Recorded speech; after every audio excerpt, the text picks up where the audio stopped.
Hola, muy buenos días a todos o buenas tardes, dependiendo de donde nos escuchen. Es un gusto para nosotros como la firma Arias darle la bienvenida a la segunda sesión de nuestro Compliance Week 2022. En la primera sesión estuvimos hablando de debida diligencia en la cadena de suministro y derechos humanos. Y en esta segunda estaremos hablando de Cross-Border Data Transfer. Así que permítanme presentar a los panelistas que tenemos para el día de hoy. En primer lugar, tenemos a don Luis Pedro del Valle, quien cuenta con amplia experiencia en la asesoría corporativa en general, incluyendo contratos típicos, atípicos, transacciones corporativas complejas, y además ha liderado reestructuraciones corporativas, participado en procesos de due diligence y la consiguiente negociación de acuerdos de compra de acciones, participaciones, entre otros. También ha asesorado inversión extranjera directa por medio del establecimiento de operaciones local, o en diseño y negociación de contratos como franquicia, distribución y agencia, y además tiene experiencia y conocimiento en los campos de derecho financiero bursátil, así como uno que nos interesa bastante para el día de hoy, en derecho de las telecomunicaciones y tecnologías de la información. Y conmigo acá presencialmente se encuentra Vivian Gacel Cortés, quien es consejera senior en Arias, trabajado en la firma desde el año 2008 y maneja los temas de privacidad, protección de datos, tecnología, telecomunicaciones, protección del consumidor, asuntos corporativos y la gestión legal de proyectos. Vivian se enfoca en leyes y regulaciones complejas y evolución que rigen lo relacionado con el tema del procesamiento de datos, incluido leyes de protección al consumidor, leyes de privacidad, temas de comercio electrónico, y su trabajo en todos estos temas le ha valido los reconocimientos en las diferentes calificadoras a nivel internacional. Además, Vivian ha asesorado en diseño y desarrollo de políticas y procedimientos de programas de privacidad en las empresas, en cumplimiento con leyes y reglamentos apropiados, y además ha ayudado en el desarrollo y ejecución de políticas, planes, estándares y procedimientos de seguridad. Vivian, ¿cómo estás? Buenos días, José Pablo, muchas gracias por la introducción. Hola, Luis Pedro, ¿cómo estás? Hola, buenos días a ambos. Mucho gusto estar con ustedes hoy, aunque sea vía remota. Gracias, Luis Pedro. Luis Pedro, que nos acompaña desde Guatemala actualmente.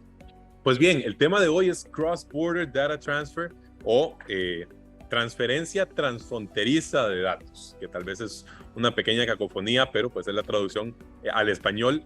Y la primera pregunta que haría ahí es, ¿de qué estamos hablando cuando hablamos de Cross-Border Data Transfer o de transferencia transfronteriza de datos personales? ¿Cuál es el tema? A ver, los datos personales normalmente están almacenados en algún lugar. La transferencia transfronteriza como tal lo que pretende o lo que implica es que estos datos están saliendo del país de donde se recabaron a un tercer país. Entonces, por ejemplo, se recaban en Costa Rica, pero el servidor o donde se estaban procesando se encuentra en Estados Unidos o se encuentra en India. Entonces, esa, digamos, salida de los datos del país es lo que implica una transferencia internacional. Estoy claro, perfectísimo. ¿A quiénes les aplican las regulaciones entonces en materia de protección de datos personales? ¿Quiénes están regidos por esos temas? Tanto Vivian, si Luis Pedro, por supuesto, quiere compartir al respecto, podemos hacerlo, pero ¿a quiénes les aplican estas regulaciones en materia de protección de datos personales? Para el caso de Costa Rica, por ejemplo, le aplica a cualquier persona que haga tratamiento de datos personales, ya sea que las recopile en Costa Rica o que las procese en Costa Rica, básicamente. O sea, sería cualquier persona que haga un tratamiento de los datos en cualquiera de sus distintas etapas. Y pensaría, no sé, Luis Pedro, si nos cuentas un poco cómo se ve esto, digamos, a la luz de Guatemala. Sí, con gusto. Y tal vez el primer punto con el que me gustaría empezar en este sentido es que no existe, a diferencia de Costa Rica, una ley de protección de datos personales en sí. Existen dos situaciones que han dado lugar a que se hayan ido tal vez estableciendo y reconociendo ciertos derechos para los titulares de los datos, que es la Ley de Acceso a la Información Pública, que es una ley que tiene por objeto regular el acceso a la información de naturaleza pública, entendida como la que tienen las entidades del Estado o las entidades privadas que funcionan con fondos del Estado, que tiene ciertas normas que podrían aplicar a escenarios de procesamiento de datos personales, aún en el entorno y en el ámbito privado. Y por el otro lado están ciertos antecedentes jurisprudenciales que se han llevado hasta la alta corte, que en el caso de Guatemala es la Corte de Constitucionalidad, donde esta, en ausencia de normas, ha ido estableciendo ciertos principios, parámetros y derechos. Entonces, habiendo aclarado eso y regresando a la pregunta de José Pablo de, bueno, ¿quiénes aplican estas regulaciones? Diría yo que y coincido con Vivian, ¿verdad? Toda empresa que haga un procesamiento de información personal, o sea, procesamiento o tratamiento que la colecte, que la almacene, que la clasifique, por ejemplo, va a tener que tener en cuenta todas estas cuestiones que han surgido principalmente de las sentencias de la Corte de Constitucionalidad, que estoy seguro que nos podremos ir refiriendo más adelante en el foro, y también algunas cuestiones que va a tener que tener en cuenta específicamente cuando se trate de la comercialización de esa información que procesa. Muchas gracias, Luis Pedro. ¿Cómo es en Costa Rica, Vivian? ¿Tenemos regulación, hay legislación sobre datos personales en Costa Rica a nivel general? Claro, a ver, a manera general existe una ley, que es la Ley de Tratamiento de la Persona, perdón, la Ley de Protección de la Persona frente al tratamiento de sus datos personales, y existe un reglamento asociado. La ley data como del 2011 y el reglamento es como el 2013 más o menos, y el reglamento se ha surgido unas 3 modificaciones desde su publicación. Establece el marco general de regulación para el tema, digamos, de tratamiento de datos personales y prevé específicamente la transferencia transfronteriza.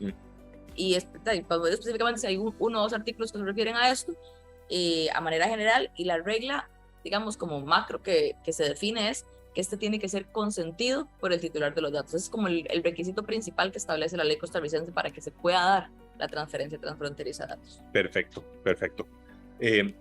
Algunos elementos, algunos requisitos adicionales sobre este consentimiento que tengamos, características, cómo deben, hay condiciones en Costa Rica acerca de cómo obtener este consentimiento. Correcto, sí las hay. El consentimiento como tal, bueno, lo tiene que emitir el titular de los datos de previo a que sus datos sean tratados. Tiene que darse de manera libre, no puede haber dolo, no puede haber violencia, no puede haber ningún tipo de intimidación. Tiene que ser específico. Esto lo que quiere decir es que se tiene que hacer para un fin determinado e identificado. No puede ser, digamos, algo ambiguo. Tiene que ser informado. Esto lo que quiere decir es que el titular tiene que saber qué va a pasar con sus datos y cuáles serían, digamos, como las consecuencias de no otorgar el consentimiento. Tiene que ser inequívoco. Esto es de que se pueda demostrar de manera fehaciente que el consentimiento fue otorgado. ¿Y esto qué quiero decir? Que cuando son formularios o cuando son como acceso a página web no puede haber como un consentimiento tácito. Y tiene que ser individualizado. Eso quiere decir que cada titular tiene que dar un consentimiento para el tratamiento específico. Me queda tal vez ahí con lo que comentabas la duda en relación con Guatemala. Si Luis Pedro nos estaba comentando que no hay una legislación positiva como tal, ¿cómo podemos establecer los principios del consentimiento, Luis Pedro? Sí, y ahí José Pablo y Vivian, pues nos referiríamos a estos antecedentes que ha establecido la Corte, que sin ánimo de profundizar más allá de lo que sea estrictamente necesario, estos antecedentes se han emitido en el contexto de casos en donde se trata de la comercialización de datos personales, ¿verdad? Ahora, hay una situación análoga entre la comercialización de los datos personales y la transferencia de los datos personales. Es análogo en cuanto al resultado, pues últimamente estamos hablando de que una base de datos con información de terceros pasa de una persona a otra, solo que en un escenario hay un pago asociado, en el otro no va a ser un elemento esencial. Entonces, esos parámetros que ha establecido la Corte podrían análogamente al menos entenderse también como aplicables a aquellos casos en donde haya una transferencia de datos y también a aquellos casos en donde se inicie un procesamiento de datos que no va a tener una comercialización asociada al mismo. Y respondiendo directamente a tu última pregunta, José Pablo, ahí también se reconoce y se establece la necesidad de obtener el consentimiento del titular de los datos personales. Ahora, ese consentimiento se habla que no solo debe ser expreso, sino que también debe ser informado y que debe de estar muy claro cuál es el alcance de ese consentimiento que está dando, en especial en cuanto a de qué manera va a ser manejada, almacenada y tratada su información. Aplicaría lo mismo que mencionaba Vivian en cuanto a que el consentimiento debe de ser uno libre de vicios y por lo mismo debe de existir esa claridad en cuanto cuando se le pregunta del consentimiento. Surge siempre aquí esa duda, y es una duda de práctica y de operación, y es algo que pasa en nuestras circunstancias del día a día, de si el consentimiento es válido si se otorga en forma digital, ¿verdad? Y la respuesta, como en muchos casos, va a ser depende de cómo se haya obtenido y cómo se haya entregado. El común denominador, pensaría yo, es que el procesador o el controlador que recibe o que confía en un consentimiento otorgado en una plataforma digital debe de estar en la posibilidad de recuperar ese consentimiento en algún momento y poder enseñar que sí se obtuvo para que digamos, sus procesos puedan estar desde un inicio en regla. Y eso, no sé, querías agregar algo más, perdón. Qué interesante, porque de hecho en Costa Rica funciona muy similar.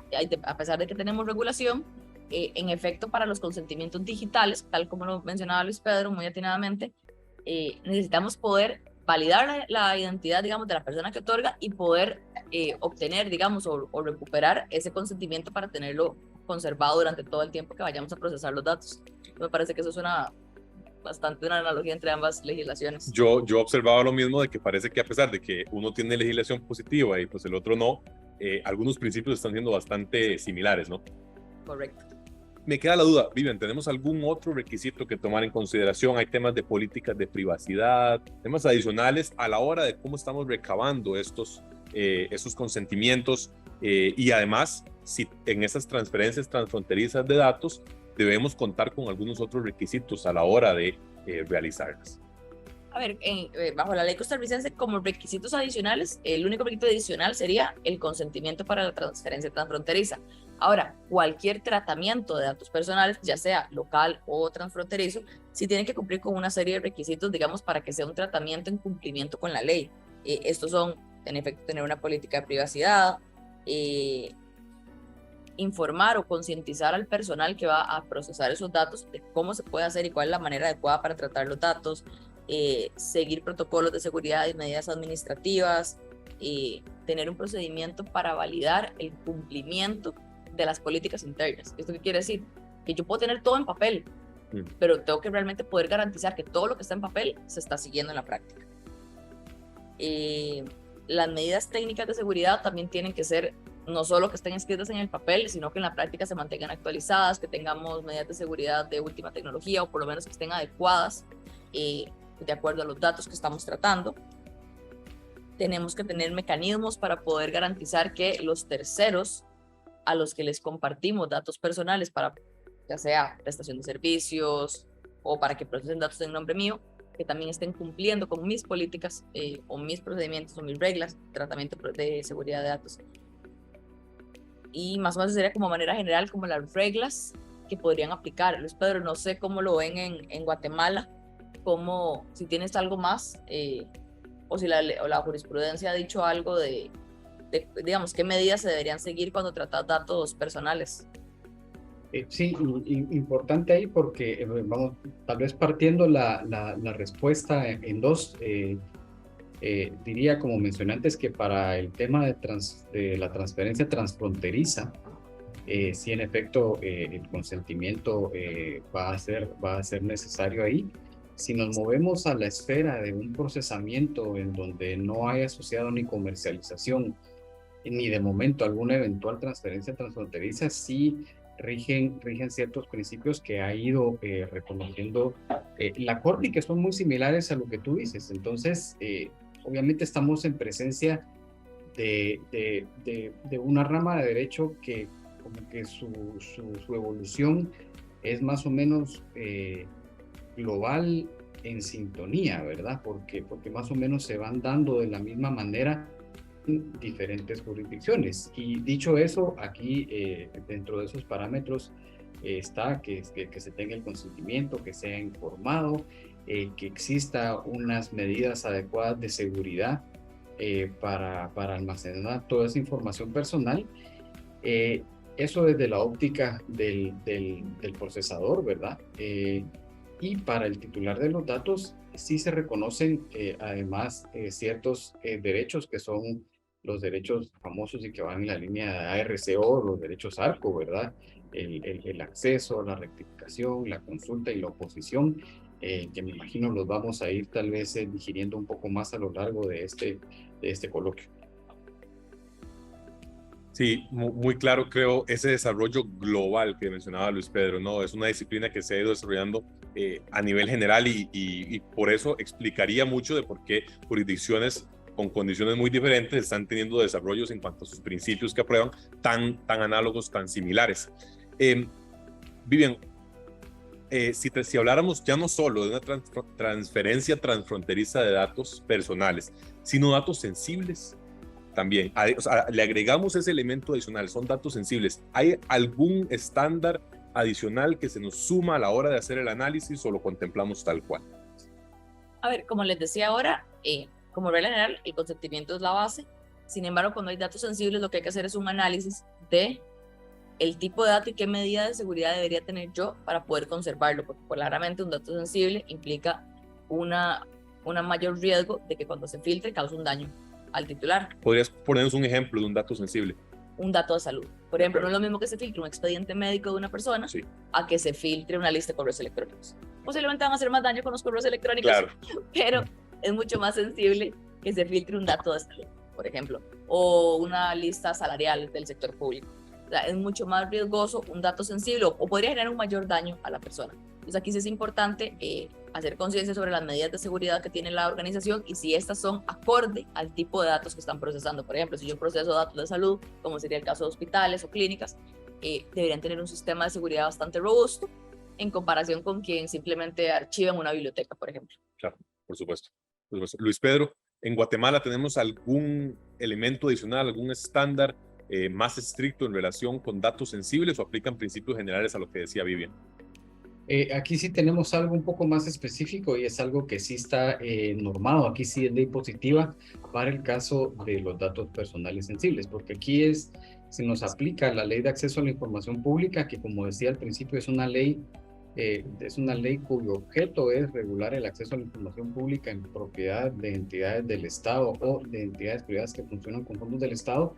Sin embargo, esta ley tiene esos artículos por ahí perdidos que por su redacción podrían aplicar fuera del ámbito de aplicación de esa ley. Y uno de ellos es justamente lo relativo a los datos personales sensibles, que ahí están definidos y más o menos siguen la misma lógica de lo que expresaba Vivian. Tal vez aquí, pues me imagino que en Costa Rica también en la regulación dirán ahí que se refiere a cuestiones de orientación sexual, de género, de salud y ese tipo de cuestiones. Y aquí concretamente lo que sí se establece es que debe de existir un consentimiento previo y escrito en todo lo que se refiere a, por ejemplo, una transferencia, una comercialización de datos personales sensibles, lo que análogamente nos haría pensar que es lo mismo para una eventual transferencia transfronteriza de estos. Claro, claro. Me parece que hemos esbozado de cierta forma el marco normativo o regulatorio o a través de principios establecidos jurisprudencialmente, sea cual sea el caso. Tal vez entremos específico porque las personas que nos están escuchando muy probablemente están pensando, yo trabajo en esta empresa, estoy encargado de la protección de datos en esta empresa, quiero saber si a mi empresa le corresponde o no le corresponde aplicar todos estos principios. Tal vez hay algunas medidas que me estoy dando cuenta de que debería estar aplicando y no estoy haciendo. ¿Cuándo puede una empresa o cómo se da cuenta una empresa si está realizando transferencia transfronteriza de datos en general? ¿Cuál es un indicador que diga, bueno, a partir de aquí definitivamente lo estamos haciendo? A ver, veamos, para empresas multinacionales es más sencillo porque es fácil, si tienen una casa matriz a la que le envían información, ahí digamos es como un indicador clave de que se está haciendo una transferencia transfronteriza de datos personales. Otro caso para tal vez empresas que no tengan presencia en muchos países es los servidores. A mí todo el mundo me dice, no, es que yo nada más la proceso aquí en Costa Rica y nunca, digamos, y nunca se la comparto a nadie más. Pero hagan, digamos, o hagan una introspección de a dónde están sus servidores, Claro. a dónde está la redundancia, a dónde están los respaldos, porque muchas veces contratamos a una empresa igual del mismo país, pero esa empresa tiene sus servidores ubicados en India, en Estados Unidos, en China. Entonces ahí se está dando la transferencia transfronteriza, independientemente que ustedes nada más, digamos, la tengan, digamos, la recopilen en Costa Rica y la procesan en Costa Rica, pero se está almacenando en la nube. Y la nube como tal está, digamos, el servidor de la nube está en un tercer país. Muchas veces las redundancias precisamente se tienen fuera del país para en caso de tragedia existe el respaldo de los datos en alguna otra jurisdicción. Entonces es más o menos hacer como ese análisis de dónde realmente se almacenan los datos y a dónde los estoy conservando o qué estoy haciendo con ellos. Porque en efecto, aunque pueda ser que tengan la redundancia y todo en el extranjero, también, digamos, de manera proactiva, si estoy enviando la información a mi casa matriz o la estoy compartiendo con un proveedor en el extranjero. Entonces, ahí es donde, digamos, se levantan como las alarmas para saber que en efecto están procesando, están transfiriendo datos personales al extranjero. Claro. Existe, cuando identificamos estos temas, digamos que una empresa, alguno de nuestros miembros de audiencia se da cuenta de que en efecto lo está, existen obligaciones de localización de datos, existen obligaciones, por ejemplo, de establecer una base de datos con esos datos que se están transfiriendo transfronterizamente. Bajo el esquema de Costa Rica, ¿tenemos esas obligaciones de base de datos, de localización o no existen? No, para el caso de Costa Rica no existe la obligación de tener los datos localizados, que eso es básicamente que estén almacenados y que siempre se mantengan en Costa Rica. Okay. Esa obligación no existe. Y lo otro que hablaba, digamos, de las bases de datos, que era como tu segunda pregunta, más o menos en línea con lo que venía diciendo Luis Pedro, aquí la única obligación que existe para registrar las bases de datos es cuando se van a comercializar. Entonces aquí tiene que haber necesariamente alguna transferencia con fines de lucro, claro, sobre los datos. Sería más un tema de que se esté, no me gustaría decir vendiendo porque no necesariamente tiene que estar vendiéndose, pero que exista algún lucro que se quiera hacer con la información, y eso es un tema que hay que ver también como caso por caso de cuál es el propósito con el que se está compartiendo la información y qué voy a recibir a cambio, para ver si se te entendería como que hay un lucro o si es nada más una prestación de servicios como tal. Sería diferente entonces el caso entre una empresa que le está enviando a su casa matriz los datos y una empresa que los está enviando a un tercer país para venderlos, para comercializarlos. ¿Aplicaría de manera distinta? Correcto. Si los estás enviando a un tercer país para comercializarlos, en efecto ahí habría no solo que hacer el registro de la base de datos aquí ante la Agencia de Protección de Datos de los Habitantes, sino también contar ese consentimiento para poderlos transferir. ¿Qué es lo que pasa en la práctica? Bueno, muchas empresas ni siquiera están como al tanto de qué pasa con sus datos una vez que se lo pasan al proveedor. Entonces por eso es tan importante, tal vez volviendo al tema que estábamos hablando antes, de tener como un control de qué pasa con los datos y pedirle a mis proveedores o a los terceros que les estoy compartiendo la información para que me den servicios que cumplan con este marco normativo que yo también, digamos, bajo el que yo, digamos, como esta sombrilla por la que yo me estoy cubriendo. ¿Qué pasa cuando yo vendo los datos personales? Eso se puede hacer. O sea, a mí no me gusta decir a la gente que es que no se puede decir. Ustedes lo pueden vender siempre y cuando el titular esté al tanto que se están comercializando con sus datos y se inscriba a la base de datos en la agencia y se paguen los cánones respectivos dependiendo del tipo de comercialización que se esté haciendo.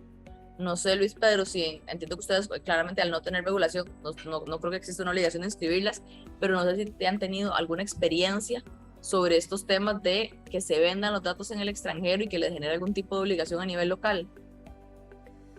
No, Vivian, a tu primera pregunta, en efecto, como dices, al no existir una ley específica que regule esto, pues no hay una obligación de hacer un registro de una base de datos o de hacer un aviso o un registro que corresponda a una base de datos que se va a vender. En el hipotético caso de que ese fuera el propósito de la transferencia transfronteriza, debiera de asegurarse que existe el consentimiento en las dos vías, ¿verdad? En la vía de la transferencia y en la vía de la comercialización, para ir cumpliendo con los parámetros que al respecto se han ido pues, reconociendo, ¿verdad? Y creo también, si me retrocedo unos minutos antes a la parte que hablábamos antes acerca de ¿estamos o no haciendo nosotros transferencia transfronteriza? Mi empresa está haciendo transferencia transfronteriza. Me quedé pensando mientras dabas ejemplos, Vivian, que todos eran muy acertados, a veces uno hasta puede hacer como de un ejercicio de ingeniería en reversa, ¿verdad? Algo así como, pues, tú decías ahí que por las operaciones más o menos uno podría pensar, si es parte de una multinacional, es probable que exista esa transferencia transfronteriza. Creo que también en el listado de proveedores extranjeros que tengamos podemos ir identificando ahí el scope de los servicios que estén brindando y ahí encontrar que quizás hay algo de almacenamiento de datos. Entonces, ahí podría ser una forma de ir entendiendo si ocurre esa transferencia transfronteriza al interno de una empresa, ¿verdad? Claro, que era justo un tema importante de comentar, no solo llevarlo a identificar si tal vez tenemos o no, sino cómo hacemos para identificarlo. Es decir, nos sentamos con quién, hablamos con quién dentro de la empresa y cómo identificamos esos puntos. Luis Pedro, adicionalmente a esto, la consulta que tal vez podríamos ir desarrollando es, hay casos de que tenemos que tener el famoso DPO, el oficial de protección de datos, ¿no? Y como el desarrollo es global y es un tema que usualmente hablamos de manera global, puede ser que en otras jurisdicciones estemos previendo un DPO, o sea, una obligación para las empresas. Y entonces la consulta es, si estoy llevando a cabo transferencia transfronteriza de datos, ¿eso me sube la barra a tener ya la obligación de un DPO o no lo lleva a cabo tal cual? Pues si es al menos en el caso de Guatemala, como requisito legal, no. La hagas o no la hagas, la transferencia transfronteriza, no existe el requisito de tener un DPO. Ahora, desde la perspectiva de una buena práctica y considerando que el desarrollo y la penetración tecnológica es pues bastante alta, creo yo que sí podemos ir pensando que en el horizonte, incluso no en el horizonte, sino en el presente, hay un cambio cultural corporativo en el sentido de ir haciendo propios todos estos principios de procesamiento de datos personales y el reconocimiento de la privacidad de las personas respecto de estos. Entonces, en Guatemala, por poner un ejemplo, no hay obligación de tener una política de privacidad de datos. ¿Las empresas las tienen? Sí.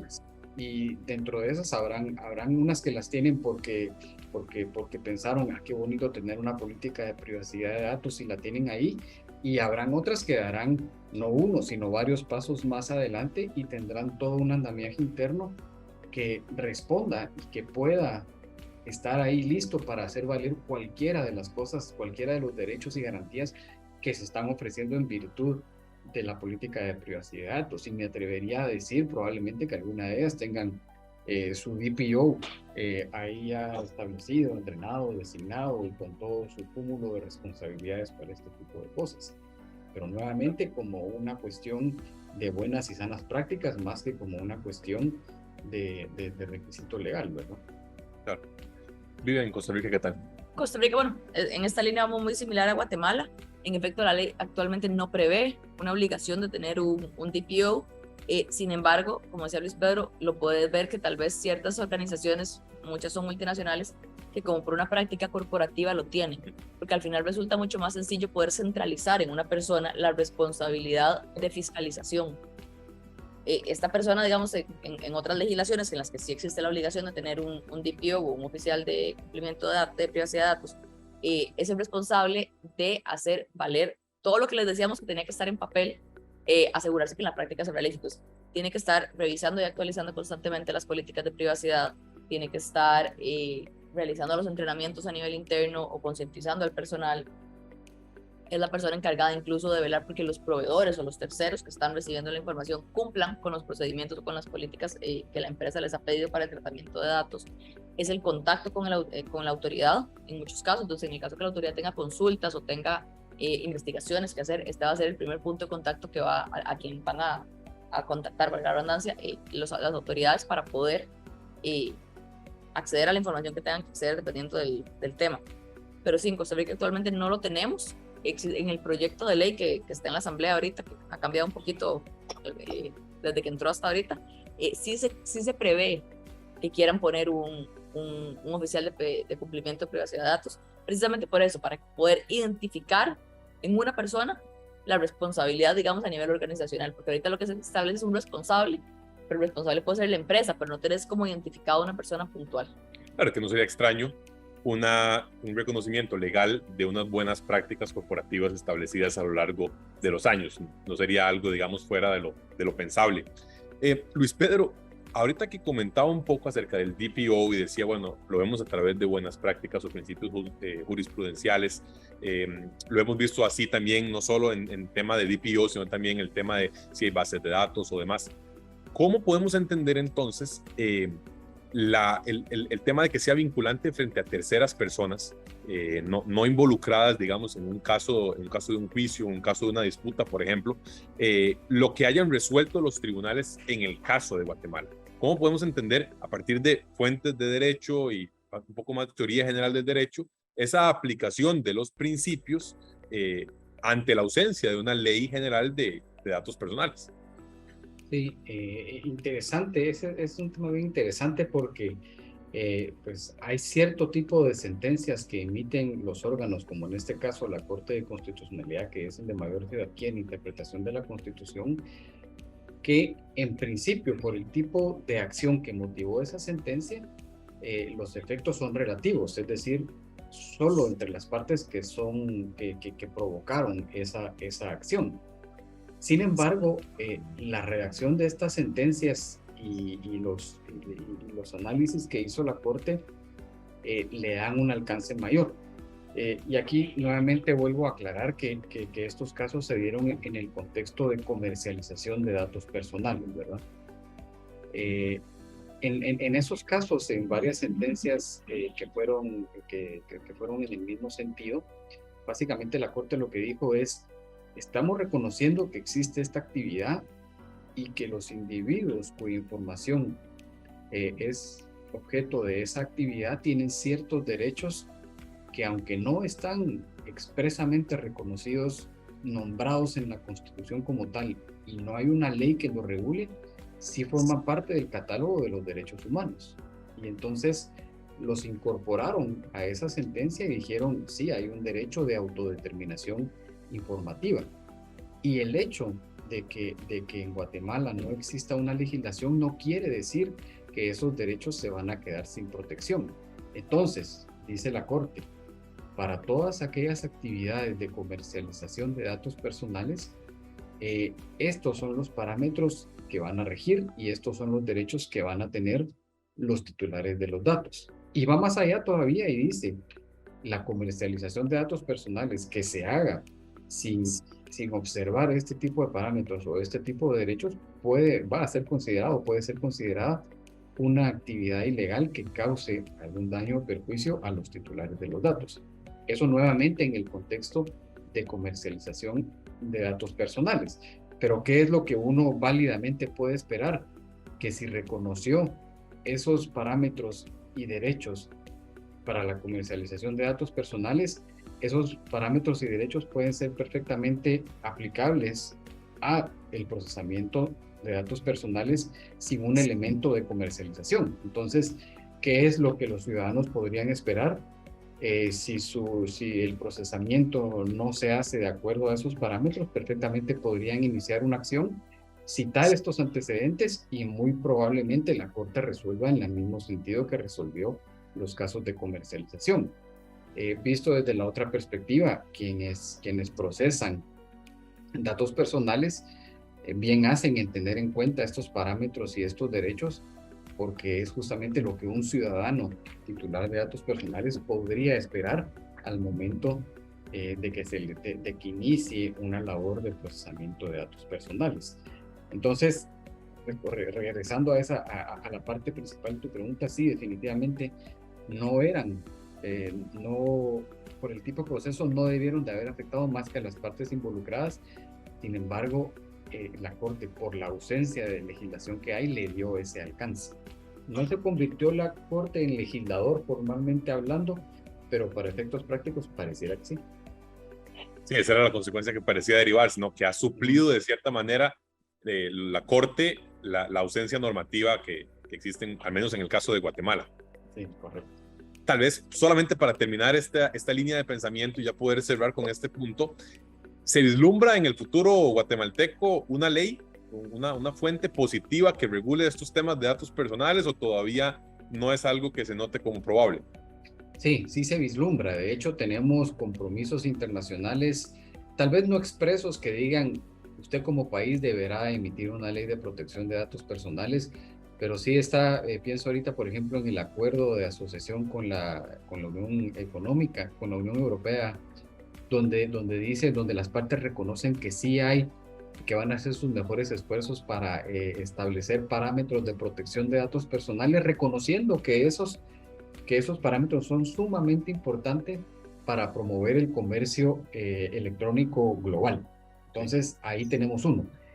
Tenemos también dos iniciativas de ley de protección de datos personales que se han presentado al Congreso este año, pero uno a finales del 2021 y uno este año. Los proyectos son bastante sui generis, y los tiempos políticos son difíciles de leer, sobre todo entrando ya pues antes de un año electoral, pero yo sí me atrevería a decir que la emisión de una ley de protección de datos personales es cuestión de tiempo. Creo que las empresas, un buen número de empresas han hecho bien en abrazar como parte de su cultura operativa la protección de los datos personales y el respeto a la privacidad informativa de las personas. Entonces, creo que eso viene en camino, y pues a un buen número probablemente no los tomará desprevenidos, porque ya como todo esto es global, ya algo habrán ido abrazando para sus procesos operativos. Muchas gracias, Luis Pedro. A modo de breve intervención, nos consultan que si podrías compartir los números de resoluciones de la Corte Suprema de Justicia que se han mencionado durante esta ponencia. Sí, solo con para mucho gusto. Si están por ahí disponibles, lo podemos compartir una vez, si no, pues sí, los podemos comentar. Sí, perfecto. Por supuesto, ahorita les paso yo creo que puedo escribir en ese chat que salió la pregunta, ¿verdad? Es correcto, sí. Perfecto. Perfecto. Muchas gracias, y muchas gracias a María del Rosario Ruiz, quien nos hizo la consulta. Vivian, cerrando esta contracara de lo que mencionaba Luis Pedro con el desarrollo legislativo en Guatemala. En Costa Rica, ¿cómo avanza el proceso de una ley de protección de datos? ¿Estamos próximos a ver el cambio o todavía faltará tiempillo? Eso es una muy buena pregunta a la que creo que no tengo la respuesta. Me gustaría pensar que es algo que debería pasar pronto. Ya tiene rato de estar en la Asamblea Legislativa, ya han habido varios borradores, de hecho han habido varios, hay varios proyectos de ley, digamos, que están trabajando en paralelo. Me gustaría pensar que podríamos cerrar el año, pero esto va a depender mucho de la voluntad legislativa. Ya tiene más de un año, si yo no me equivoco, de haber entrado el primer proyecto de reforma a la ley, y la verdad que creo que ojalá sea un proyecto de este gobierno poderlo sacar. Sí. Me gustaría decir que antes del cierre de año, pero creo que estamos siendo muy optimistas, por lo menos para el primer semestre del 23. Claro que ya ha pasado toda una década desde que se promulgó la anterior, y un cambio tecnológico muy considerable desde entonces. Y más que eso, una evolución a nivel, digamos, normativo, porque nuestra ley original, digamos, la que tenemos ahorita vigente, se hizo tomando en consideración otra realidad del país, claro, que era la de los buros de crédito. Básicamente, la ley se redactó pensando en los buros de crédito.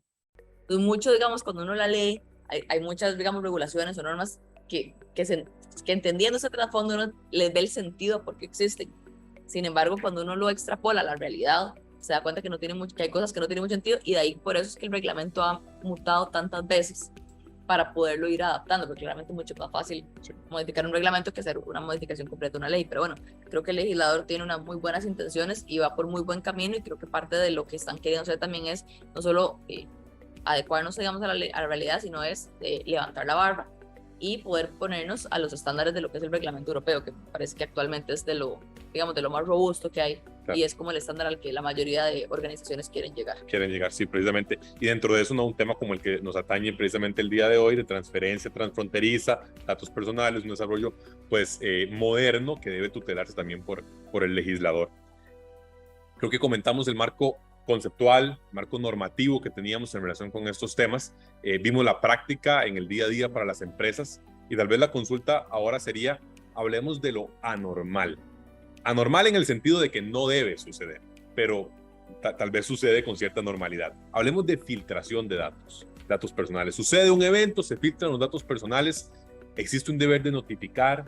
¿Qué acciones debemos llevar a cabo como empresa? No es tan anormal, eso Sí, es lo peor. exactamente. No es tan anormal, en realidad es ahorita se vuelve como pan de cada día. Cuando uno revisa las tasas, digamos, de los niveles de filtraciones de datos a nivel mundial, o sea, se multiplican exponencialmente año con año. O sea, no es como que suben de a 10%, no, es que se triplican o se cuadriplican de un año a otro. ¿Por qué? Porque la realidad es que los datos ahora, últimamente, son la nueva herramienta o el nuevo petróleo, como incluso dice el reportaje de Netflix. Sí. ¿Qué pasaría en el caso de Costa Rica? Si tenemos una filtración de datos, tenemos que notificarle en efecto a la Autoridad de Protección de Datos y al titular de los datos cuyos datos fueron filtrados.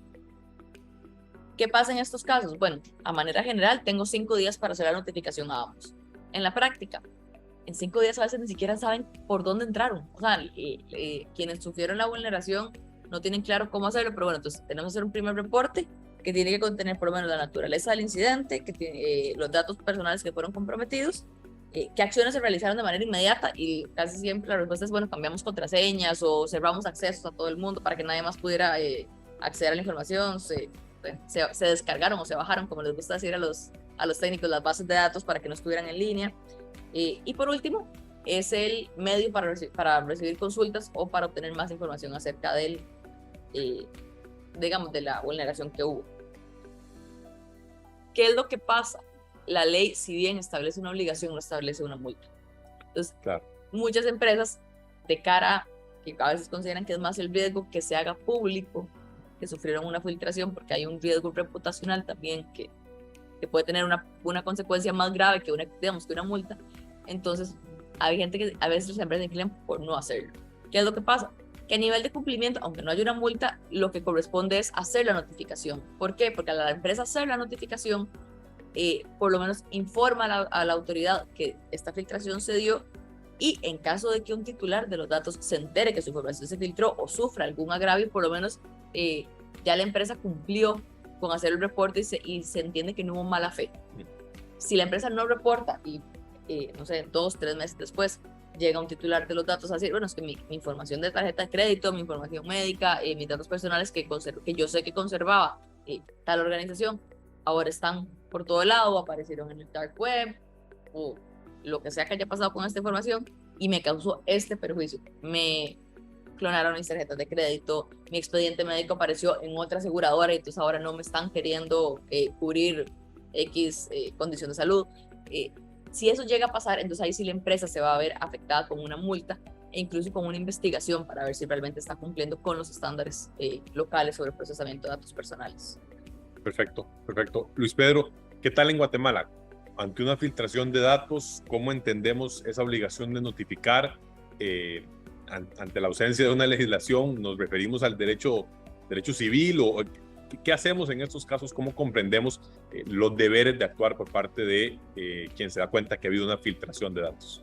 Pues sí, en efecto, ante la ausencia de una ley, pues lo primero que se descarta es una obligación propiamente de notificar ante una autoridad con competencia en el tema, ¿verdad? Sin embargo, como bien anticipabas ahí, pues hay cuestiones de orden civil que considerar y cuestiones quizás de orden penal también que considerar, ¿verdad?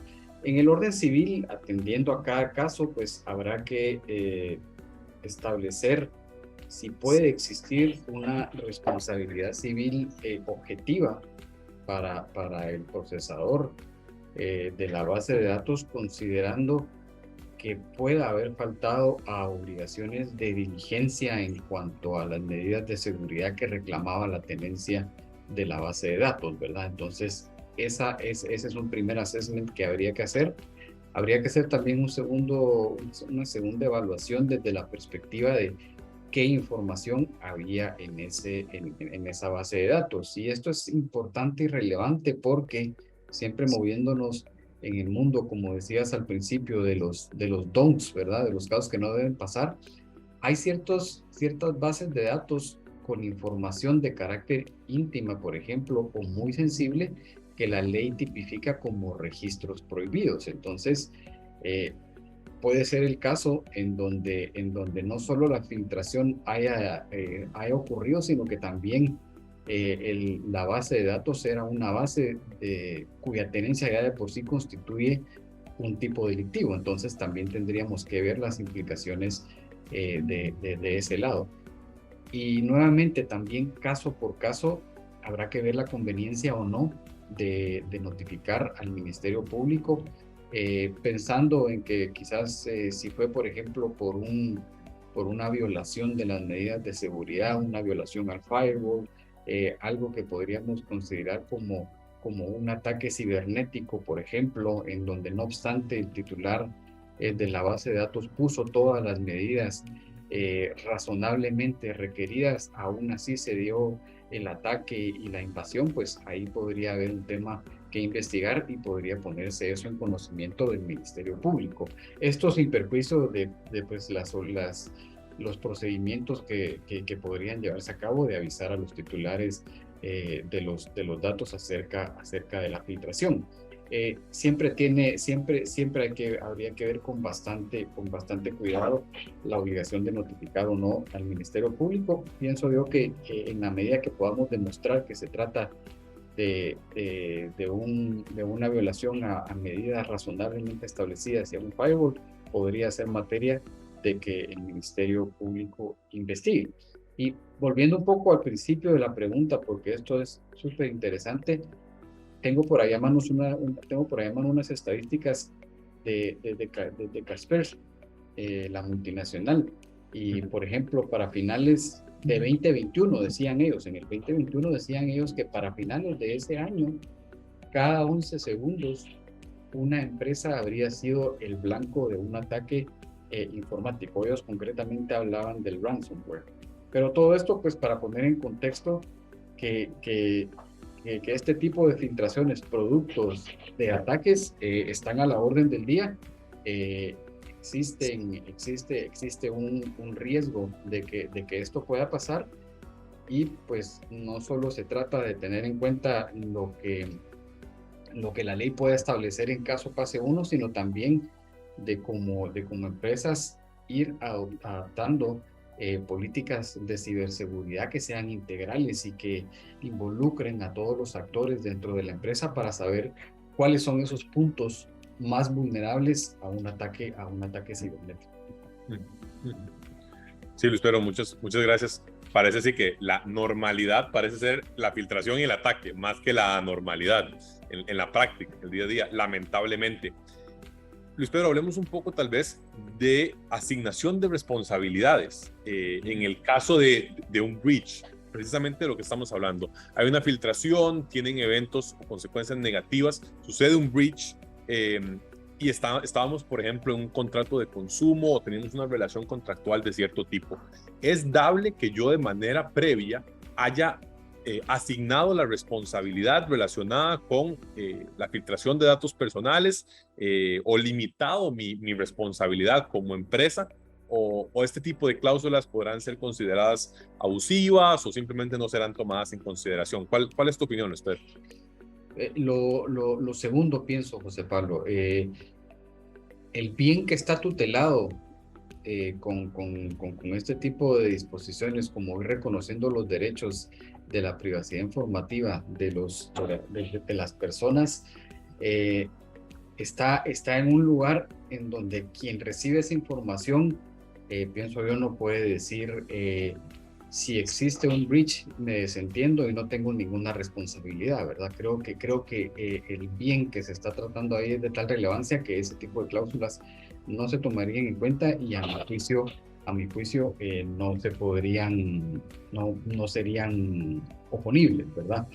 Lo que sí puede hacerse, y de hecho cada vez es más común, es de alguna manera trasladar el riesgo, ¿verdad? O sea, existe el breach, ya sea por alguna causa atribuible interna o por un ataque cibernético. Eso va a generar daños y perjuicios para los afectados inmediatamente por ese breach. Entonces ese tipo de riesgo sí se puede trasladar, y para eso hay productos en el mercado de seguros. Sin embargo, lo que una vez hay que considerar es que esos productos, para que los emitan las aseguradoras, antes hacen una verificación, un due diligence de las medidas de ciberseguridad de quien quiere contratar el seguro, ¿verdad? Para así verificar el riesgo y en función de eso determinar el valor de ese seguro. Entendido. Qué interesante, porque funciona muy similar en Costa Rica. O sea, a la fecha sí no conozco ningún seguro, o no, por lo menos no conozco, digamos, que en el mercado costarricense se esté comercializando una póliza como esta. Sí sé que hay en España, pero no la hemos visto en la práctica aquí en Costa Rica. Pero para el caso de las cláusulas contractuales, habría que ver, como todo, caso por caso, pero pensaría también que no sería posible limitar la responsabilidad, siendo que el daño podría ser mayor, Sí. porque no necesariamente podríamos cuantificarlo de entrada, porque no es como un contrato comercial en el que tenés una contraprestación y hay algo como definido y que el daño se podría medir. Aquí el daño no va a ser tan sencillo de cuantificarlo, digamos, de previo. Me parece que Costa Rica está bastante alineado con Guatemala en esa posición. Claro, sí, me parece muy interesante porque al final de cuentas ya esto impacta directamente cómo creemos que estamos lidiando con los riesgos, y tal vez como empresa podemos estar tomando la idea a nivel general de que ya nos libramos del riesgo porque asignamos la responsabilidad o porque la limitamos, y podría ser que en la práctica, como bien decía Luis Pedro, nos encontremos con que no nos lo tomen como válido, no nos acepten una cláusula de este tipo. Muy interesante este tema también de la posibilidad de asegurar este tipo de riesgos. Luis Pedro, Vivian, muchísimas gracias por los temas. Tenemos una pregunta, tenemos un par de preguntas que nos vienen de la audiencia y quisiéramos cerrar con esta parte, si están dispuestos a responder un par de preguntitas más de nuestro público. La primera viene de Marianela Mora, que es una pregunta para Vivian, y nos dice: ¿cómo están reguladas actualmente las empresas como Datum sobre la base de datos susceptibles que manejan? Tal vez ahí, si puedes, para la audiencia internacional, en caso de que no conozcan, hacer una breve referencia de qué hace Datum. Datum fue uno de los primeros buros de crédito que existían en Costa Rica hace muchísimos años. Y lo que hacían es básicamente cobrar por consulta. Entonces, una base de datos con información de todas las personas nacionales. Anteriormente a la ley incluían información crediticia, incluían información personal, información que era pública, deudas con los bancos, no sé, ahorita no recuerdo, pero de verdad que era un estudio súper completo, similar a los estudios crediticios que uno puede pagar en Estados Unidos y que son bases de datos que se comercializan. ¿Qué es lo que pasa ahora con estas empresas? Bueno, en efecto siguen operando, muchas tal vez no con tanto nivel de detalle como de previo a la ley, pero todas estas empresas tienen que inscribirse, que son empresas que van a inscribir en su base de datos ante la agencia y pagan un canon de manera regular por el tipo, digamos, de servicios que brindan. Entonces, hay dos formas de pagar ese canon: uno es por consulta y otro es por monto de contrato. Entonces, las empresas, dependiendo de la modalidad que tengan, tienen que hacer el pago del canon de manera mensual. Pero básicamente están reguladas, digamos, bajo los mismos principios que cualquiera que procese datos, solo que ellos sí están definitivamente sujetos a la obligatoriedad de inscripción. Claro. Pues muchísimas gracias. Me parece que no te... ¿Perdón? No, he dicho que dos, ¿no? Sí, la otra consulta ya la habíamos solventado, Ah. Que era por vía de Luis Pedro, precisamente. Sí, eran los expedientes que los puse ahí en el chat para gracias. Y panelistas. Muchas gracias, Luis Pedro. Sí, tenemos una consulta adicional que no queríamos dejar de lado, que es cómo se protege la imagen de una persona. Sus fotografías, por ejemplo, ¿pueden estos considerarse datos personales? ¿Cambian en algo la protección si esa imagen es enviada fuera del país? Me parece muy, muy interesante la consulta. No sé cuál es su opinión al respecto. Es muy buena pregunta. Y sí, la imagen también es considerada un dato personal, sobre todo con los avances que hay ahora tecnológicos, que solo con la cara ya pueden extraer un montón de datos biométricos. Claro. Entonces, claramente sí, la imagen es algo también que se considera un dato personal, por lo menos aquí en Costa Rica. Se protege de la misma forma. Sin embargo, aquí también entra en paralelo regir leyes de propiedad intelectual, o sea, de cómo yo autorizo también usar mi imagen. Entonces, aquí tal vez, como para no desviarnos un poco, les dejo ahí ese hincapié de que también, que no hay solo que verlo la imagen como un tema de protección de datos, sino que también hay un tema de propiedad intelectual que es importante que consideren. Pero para efectos nuestros, seguirá las mismas reglas de cualquier dato. Tiene que solicitarse el consentimiento, tiene que consentirse la transferencia transfronteriza de manera expresa, y quienes procesen imágenes de personas tienen que, en efecto, tener las medidas de seguridad, los procedimientos internos para garantizar que esos datos están siendo tratados de manera segura. Luis Pedro, no sé cómo lo ven en Guatemala. De manera muy similar, en especial el tema este de que confluye también con una rama importante de la propiedad intelectual. Obviamente la imagen que se pueda asociar a una persona inexplicable, ¿verdad? Entonces ahí es donde confluyen todos esos factores para poder entender cómo se manejaría un dato así, ¿verdad? Sí, sí. Pues muchas gracias a ambos. Creo que ahora sí solventamos todas las consultas que teníamos. Agradecerles a los que nos acompañaron durante la sesión, tanto la de la mañana más temprano, a las 9 de la mañana, como ahorita a las 10:30. Y no quisiéramos perder la oportunidad de hacer dos elementos. El primero, recordarles que mañana continúa nuestro Compliance Week. Estaremos igual a las 9 de la mañana y a las 10:30 hora de Costa Rica, con dos ponencias muy interesantes. La primera tiene que ver con el retorno de inversión, el ROI del compliance. ¿Cómo funciona ese retorno de inversión? ¿Existe o no retorno de inversión? ¿Cómo lo planteamos y cómo lo medimos? Así que vamos a tener temas muy interesantes. Estará acá Jimena Alguacil, quien es directora del programa de compliance de ADEN, de la maestría en compliance. Amalia Sánchez, socia en B-Compliance en España, y nuestro socio en El Salvador, Fernando Montano. Así que los invitamos para que nos acompañen desde las 9 de la mañana. 10:30 estaremos haciendo un cambio hacia una tendencia bastante moderna, y es compliance y ESG, Environmental, Social and Governance, ¿no? Ambiente, social y gobernanza. ¿Cómo hacemos esa nueva perspectiva que está teniendo lugar a partir de un desarrollo muy moderno? No en Costa Rica, no en Centroamérica, sino a nivel global. Así que acompáñanos mañana para nuestras dos sesiones en el mismo horario. Y finalmente, recordarles, y si no estuvieron en la sesión de la mañana, pues informarles que nos encontramos físicamente en ADEN Business School, acá en San José, Costa Rica, y ADEN muy generosamente ha destinado la posibilidad de que los que asisten a estas sesiones puedan tener un 45% de descuento en la maestría y en el programa de especialización en compliance que da precisamente ADEN Business School. Así que les estaremos enviando un código QR a partir del cual podrá registrarse, pedir más información si desea continuar con formación académica propia del ámbito del compliance. Vivian, Luis Pedro, agradecerles a ambos por su participación y agradecerles también a quienes nos han acompañado. De verdad que ha sido un gusto estar con ustedes y los esperamos el día de mañana. Que estén muy bien. Pasen un feliz día. Adiós. Hasta luego, Luis Pedro.